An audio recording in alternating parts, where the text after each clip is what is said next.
Let there be light, and welcome to Living Essence. I'm Siddhanta Ananda. Today I am going to explain why you must learn first to fully say no before you can fully say yes. No is the first word that is a good sign that a child is beginning to establish their ego. They come into the world and much is just accepted for what it is. And to live in this world, we all have to have an ego, an idea of self. Of course, we have a body, we have a mind, and so the self, the idea of a separate self, rises out of that. The society pushes it so deeply that we forget that we are still very much connected. As much as we are separate, like I've said in other videos, everything has its polar opposite. As much as we are separate, we are also connected, because that is what the polarity of separateness is together. And the polarity of many is one. And so in this world of polarity that we live in, we have a soul and we have an ego. And the ego is developed and illusory, whereas the soul is infinite. So why must we learn to say no before we can say yes? Well, as I said before, we come into this world, and the first part of the establishment of the ego for the child is when they learn to say no. You would have seen this in a young child that stands their ground and says no. And that's them establishing their ego, because they are saying no to that which they see as not them. And their fervor in the way that they say no has their whole being behind it. When they say no, they mean no. They are like, no, this is it. It's a strong decision. They've made a choice.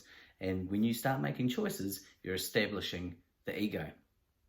Instead of accepting what is, which is the soul, and the baby has been doing that for such a long time, up to around the age of between 12 months and 18 months, this baby has just been going along, going with the flow. What it says in Tao, which is flow.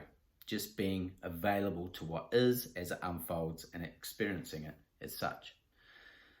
So when you learn to say no, it is only truly then out of that you can begin to say yes. Because you've got to know what it is you're saying no to. And when you say no, you are establishing that which you feel is not you. It takes a while to establish the ego, and it takes just as long to realize that you are not the ego. The ego, it's a funny journey that we go on, which is this adventure out from ourselves to realize that really we are what we're looking for all along. And so we come home to the heart. So the ego represents no, and the soul represents yes. So when we look at the Bible, is a really good example of this. The first thing that God did, in the beginning, God created the heavens and the earth. God created polarity. You can't have the earth without space, right? The heavens. You can't have the heavens. You wouldn't know what the heavens were unless you had mass, which is earth, the earth. So God straight away, in the beginning, God created polarity. And the earth was formless and without void. So it started with a negative. When we begin with the negative, we know what it is we don't want. We can build upon that. So then God creates everything out of nothing. So there it is again. There was the no first, and then the yes came out of that.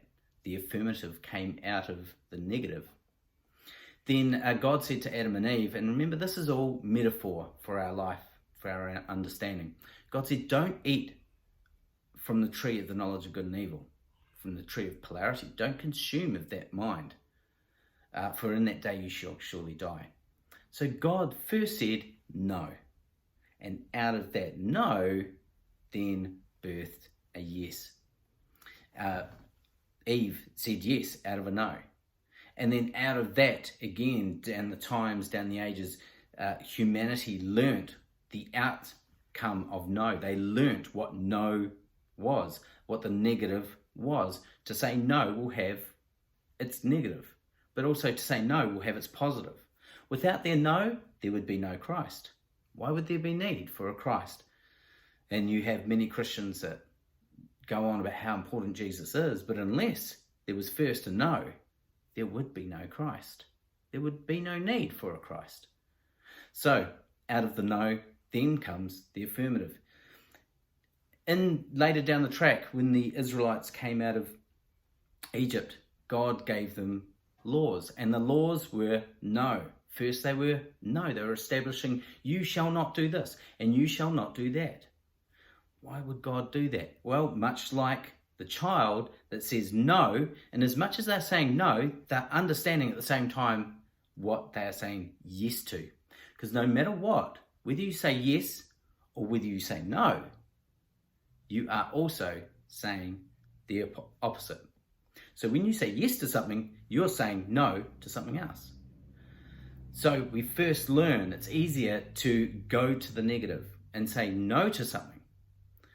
So God was saying, don't do this, don't do this, don't do this. So the law is no. Then along came Christ, and Christ is a picture of grace. And Christ said yes. Christ said, do this, do that. He didn't say don't do, he said do. It was out of, Christ was that representation of God's yes. So all the while God is saying no, and we get this thought, and people say, oh, the God of the Old Testament was so different from the God of the New Testament. No, that's not fully correct. Same God, but see the outcome of the focus on no. Man said no, God said no, and there was a lot of negative outcome that came from that. But out of the no is birthed the yes. And then we have Christ come along, where Christ forgave, where Christ went up to the leper and touched, where Christ did the affirmative thing. The maturing of humanity had gotten to the point where the no had played all its way out. The ego had been solidified. And you cannot destroy the ego until you allowed it to fully grow and mature. And the time had obviously come where the ego of humanity had fully matured into a no, into a negative way of doing life. Whereas Christ comes along and says yes. The prostitute comes to him, he says yes. While society is saying no, Christ is saying yes. The woman at the well, the Jews of the time would not ever talk, let alone a rabbi, which Jesus was, would ever talk to a woman. But Jesus said yes. You may know this in your own relationships, where your relationships have been so hard that you're beginning to learn what it is you don't want. And out of knowing what you don't want, you then know what you do want. Abraham Hicks talks about this as well, that when you know what it is you don't want, then you send out rockets of desire, which are those things that you do want. So don't despise the no. The no is there to help you understand what it is you do want. And here's a beautiful, wonderful exercise. I'd like you to take a piece of paper. I want you to fold that piece of paper in half, lengthways. On one side, on the left-hand side, I want you to write down all the things you don't want, all the things you don't like in your life, all the things that are a no for you. You just don't want these things in your life. Then simply open that piece of paper up, and on the right-hand side, write the polar opposite of those things. And in that is a list of what it is you do want. I've asked many people, what is it you want in life? And they actually don't know. So I ask them, what don't you want? And they can easily tell me what it is they don't want, because the ego speaks so easily and without us even thinking at times. And when we can understand what it is we don't want, we begin to realize what it is we do want. So don't despise the things that you despise. Don't see them as terrible. They are simply one side of the whole picture. And your no will guide you towards your yes. And your yes will be empowered because of your no. Realize that no and yes are just two sides of the one coin. I am sending you all so much love, and let there be light.